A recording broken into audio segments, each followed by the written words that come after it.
நேற்றைய தினம் விடுதலை சிறுத்தை கட்சியுடைய தலைவர் திரு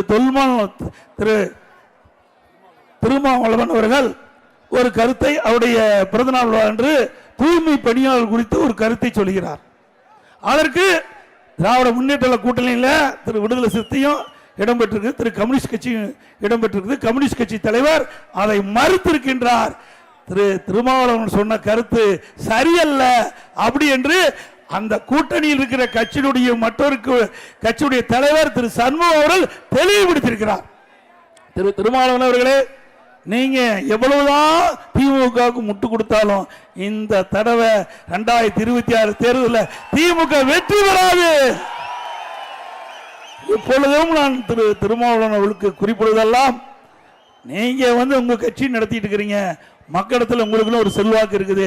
திராவிட முன்னேற்ற கழகம் ஊழல் நிறைந்த அரசாங்கமாக எல்லா துறையிலும் முறைகேடு நடந்திருக்குது. இன்றைக்கு எல்லா மக்களும் வெறுத்து போயிருக்கின்றார்கள்.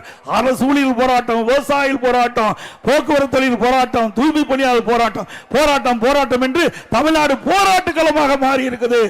அதற்கு நீங்கள் துணை போக வேண்டாம். அவள் செய்கின்ற பாவத்தை நீங்கள் சுமக்க வேண்டாம் என்று மீண்டும் உங்களுக்கு அன்போடு நேரத்தில் கேட்டுக்கொள்கின்றேன். நேற்றைய தினம் விடுதலை சிறுத்தை கட்சியுடைய தலைவர் திரு திருமாவளவன் அவர்கள் ஒரு கருத்தை அவருடைய பிறந்தநாள் அன்று தூய்மை பணியாளர் குறித்து ஒரு கருத்தை சொல்கிறார். அதற்கு திராவிட முன்னேற்ற கூட்டணியில் திரு விடுதலை சிறுத்தையும் இடம்பெற்றிருக்கு, திரு கம்யூனிஸ்ட் கட்சியும் இடம்பெற்றிருக்கு. கம்யூனிஸ்ட் கட்சி தலைவர் அதை மறுத்திருக்கின்றார். திரு திருமாவளவன் சொன்ன கருத்து சரியல்ல அப்படி என்று அந்த கூட்டணியில் இருக்கிற கட்சியினுடைய மற்றொரு கட்சியுடைய தலைவர் திரு சண்முகம் அவர்கள் தெளிவுபடுத்தியிருக்கிறார். திரு திருமாவளவன் அவர்களே, நீங்க எவ்வளவுதான் திமுகவுக்கு முட்டு கொடுத்தாலும் இந்த தடவை 2026 தேர்தலில் திமுக வெற்றி பெறாது.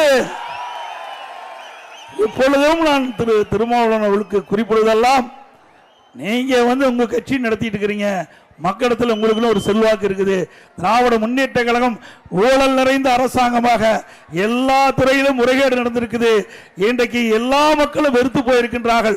அரசூழியல் போராட்டம், விவசாயிகள் போராட்டம், போக்குவரத்து தொழில் போராட்டம், தூய்மை பணியாளர் போராட்டம், போராட்டம் போராட்டம் என்று தமிழ்நாடு போராட்ட களமாக மாறி இருக்குது. அதற்கு நீங்கள் துணை போக வேண்டாம்.